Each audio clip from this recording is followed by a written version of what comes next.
अगला है दोस्तों ई श्रम पोर्टल एंड अनऑर्गेनाइज सेक्टर। ठीक है, तो अच्छा अभी दोस्तों पार्लियामेंट का सेशन तो चल ही रहा है, तो हम क्या कर रहे हैं ना, लोकसभा में जवाब चल रहा है, सवाल जवाब चल रहे हैं। हम मंत्रियों से मांग रहे हैं कि भाई क्या हुआ है क्या नहीं, तो मंत्री जवाब दे रहे हैं कि अच्छा ये चीज़ में हमने ये किया है। तो अभी सरकार ने बताया कि जो आपका ई श्रम पोर्टल है ना, ई श्रम पोर्टल किसके लिए, अनऑर्गेनाइज सेक्टर। अनऑर्गेनाइज सेक्टर क्या होता है, भारत के अंदर में 80% मजदूर अनऑर्गेनाइज सेक्टर में, असंगठित क्षेत्र में ही काम करते हैं। असंगठित क्षेत्र का मतलब क्या है, एक ऐसा क्षेत्र जिसके लिए सरकार ने नियम और कानून बनाए तो है लेकिन वो इंप्लीमेंट नहीं है, वो लागू नहीं होते, जिसके अंदर में लो पे स्केल के आदमी काम करते हैं, मतलब सैलरी बहुत कम है, जिसमें जॉब सिक्योरिटी बहुत कम है, कभी भी आपको निकाला जा सकता है, उसको बोलते हैं अनऑर्गेनाइज सेक्टर, जिसपे सरकार का कंट्रोल बहुत कम है। अभी कोरोना के टाइम पे जो सबसे ज्यादा प्रभावित हुआ था सेक्टर, वो था कौन सा, अनऑर्गेनाइज सेक्टर। सुप्रीम कोर्ट में बात गई, सुप्रीम कोर्ट ने सरकार से कहा कि भाई ये काम करो, जिस अनऑर्गेनाइज सेक्टर को सबसे ज्यादा नुकसान पहुंचा उसके लिए आप क्या कर रहे हो। सरकार ने कहा कि कर तो बहुत कुछ दें लेकिन हमारे पास उनका कोई डेटा ही नहीं है, तो सुप्रीम कोर्ट ने बड़ी फटकार लगाई थी कि ऐसा क्यों। और उसी चीज को ध्यान में रखते हुए सरकार ने फिर एक नई पोर्टल बनाई जिसका नाम था ई श्रम पोर्टल।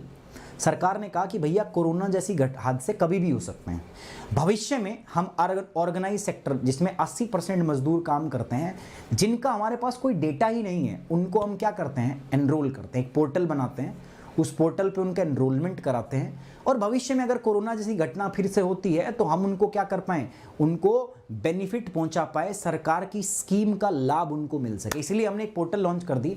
इस पोर्टल के अंदर हम उनको, जैसे आधार कार्ड में एक नंबर दिया जाता है, ऐसा एक नंबर भी दिया जाता है इसके अंदर। ठीक है, इसके अंदर भी एक नंबर दिया जाता है ई श्रम पोर्टल के अंदर में। ठीक है, और वो जो ई श्रम नंबर ये दिया जाता है वो सिंगल पॉइंट ऑफ कांटेक्ट है किसी भी बेनिफिशियरी को आइडेंटिफाई करने के लिए। मतलब कल को भविष्य के अंदर में सरकार कोई स्कीम लेके आएगी अनऑर्गेनाइज सेक्टर के लिए, कोई लाभ लेके आएगी मान के चलो, या कोई, अब कोरोना चल रहा था, किसी को जॉब नहीं थी, सब घर बैठे थे, तो सरकार मान लो कुछ कंपनसेशन दे, तो वो किसके माध्यम से देगी, वो उसी नंबर के माध्यम से उसको आइडेंटिफाई करके वो पैसा उसको क्या करेगी, ट्रांसफर करेगी। ठीक है, तो इसको हमने नाम दिया क्या दोस्तों, आपका ई श्रम पोर्टल। तो ई श्रम पोर्टल के ऊपर में अभी सरकार ने बताया कि 2 करोड़ से ज्यादा ऐसे लोगों को का रजिस्ट्रेशन हुआ है जिनके पास हाई एजुकेशन की डिग्री है, मतलब जो बीटेक किए हुए हैं, बढ़िया एजुकेशन, मतलब सोच लो वो लोग भी अनऑर्गेनाइज सेक्टर में काम कर रहे हैं, जिनके पास हाई डिग्री है, अच्छी डिग्री है, बड़ी डिग्री है, वो भी किस में काम कर रहे हैं, अनऑर्गेनाइज सेक्टर के अंदर। 2 करोड़ लोगों का ऐसा भी डेटा दिया गया है दोस्तों, किसमें, लोकसभा में। बाकी बताया 40 करोड़ के आसपास लोग हैं जिन्होंने ई श्रम पोर्टल पे अपने आप को रजिस्टर्ड किया है। तो इस टॉपिक में मैं बताऊंगा अनऑर्गेनाइज सेक्टर क्या होता है, ई श्रम पोर्टल के बारे में और इसके लाभ क्या हैं। समझ में आ गई बात दोस्तों, पूरी कहानी। ठीक है, हाँ, एग्रीकल्चर और अलाइड एक्टिविटी में जुड़े जितने लोग हैं वो इसी में आते हैं। चलिए, तो जीएस पेपर 2 से संबंधित है, गवर्नमेंट पॉलिसी और इंटरवेंशन।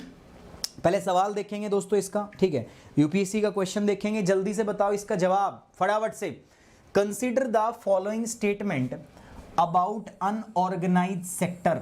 ठीक है, पहली बात क्या है, unorganised sector comprises of establishment और unit which are engaged in the production, sale of goods, security and employs less than 10 worker. पहला। दूसरा, these units are not covered, not covered लिखा है, नॉट कवर कह रहा है कि ये जो आपका ESIC और EPFO है इनमें कवर नहीं होती। देयर इज नो प्रोविजन, इनको छुट्टी का, ओवर टाइम का, पेड लीव मतलब छुट्टी पे हैं और पैसा मिलता रहे, हॉलीडे का, लीव का, इनका कोई प्रोविजन नहीं होता है। यहाँ आप छुट्टी पे हो, पैसा काट लेंगे सीधा। कौन सा सवाल इसमें ऑप्शन आपको सही लगता है, बताइए जल्दी से।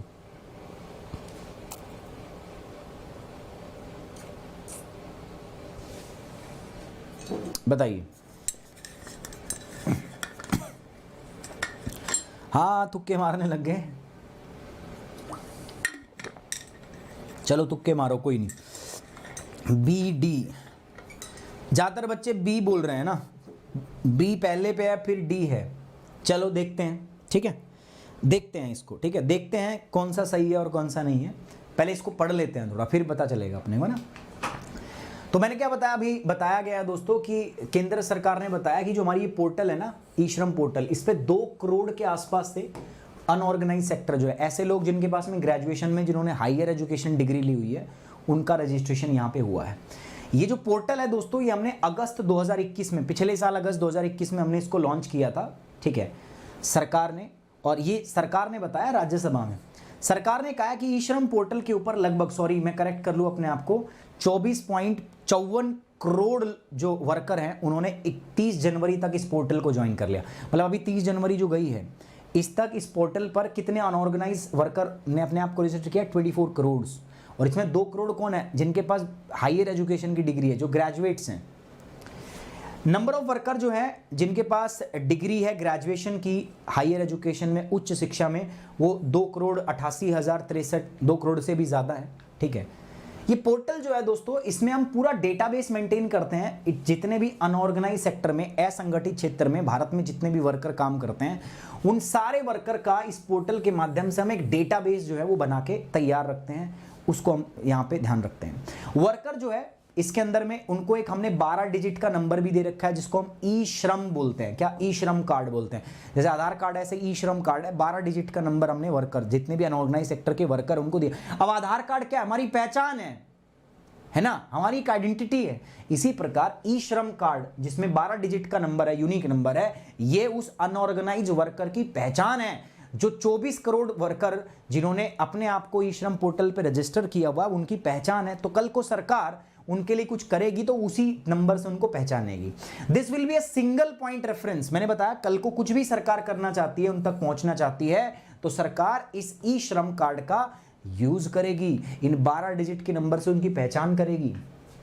ये डेटाबेस है दोस्तों, इसके अंदर में बहुत सारे लोगों को, वर्कर्स को हमने इंक्लूड किया है, जैसे कंस्ट्रक्शन वर्कर को, माइग्रेंट वर्कर जो एक जगह से दूसरी जगह पे माइग्रेट करते रहते, कोरोना में यही सबसे ज्यादा प्रभावित हुए हैं। गिग एंड प्लेटफॉर्म वर्कर, ठीक है, स्ट्रीट वेंडर जो रेडी लगा के बेचते रहते हैं कुछ, डोमेस्टिक वर्कर जो घरों में काम करते हैं, एग्रीकल्चर से जुड़े वर्कर, ये भी अनऑर्गेनाइज सेक्टर में आते हैं, माइग्रेंट वर्कर, ठीक है, ये ग्रुप्स हैं जो अनऑर्गेनाइज सेक्टर के अंदर में हम इनको काउंट करते हैं। और इन सबको सरकार ई श्रम पोर्टल के माध्यम से रजिस्टर करना चाहती है। इसका महत्व क्या होगा दोस्तों? इसका महत्व यही होगा भैया, देखो ऑर्गेनाइज सेक्टर में ईपीएफओ है, ईएसआईएस स्कीम है, मेडिकल के लिए ईपीएफओ स्कीम है, प्रोविडेंट फंड, लेकिन इनके लिए कोई स्कीम नहीं है भाई, इनके लिए कोई स्कीम नहीं है। इनको मैं तो बताऊं, ओवर टाइम पे पैसा नहीं मिलता, छुट्टी कर लेते हैं तो सैलरी काट लेते हैं, हॉलीडे का कोई प्रावधान नहीं है, इनका कोई छुट्टी नहीं होती बेचारों की, इनको काम करना पड़ता है, ठीक है, आप मेरी बात समझ रहे हैं। तो सरकार चाहती कि इनके लिए भी कोई सोशल बेनिफिट स्कीम या कोई योजना बनाए, कोई सुरक्षा योजना बनाए।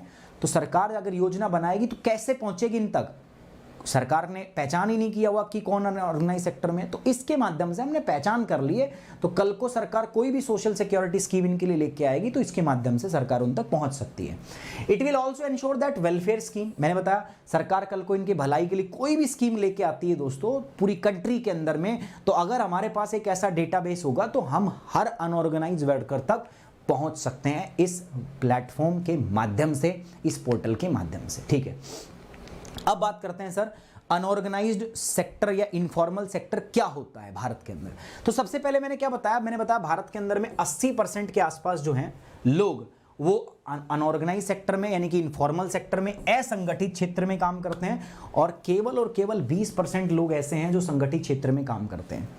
Of 80% informal sector workforce, half work in agricultural, मतलब इस 80% आधे 80%, इस 80 के भी आधे एग्रीकल्चरल सेक्टर में काम करते हैं, मतलब ऐसे चीज़ें जो खेती और खेती बाड़ी से जुड़ी हैं उससे, और बाकी 40% किससे जुड़े हैं दोस्तों? नॉन एग्रीकल्चरल एक्टिविटी से।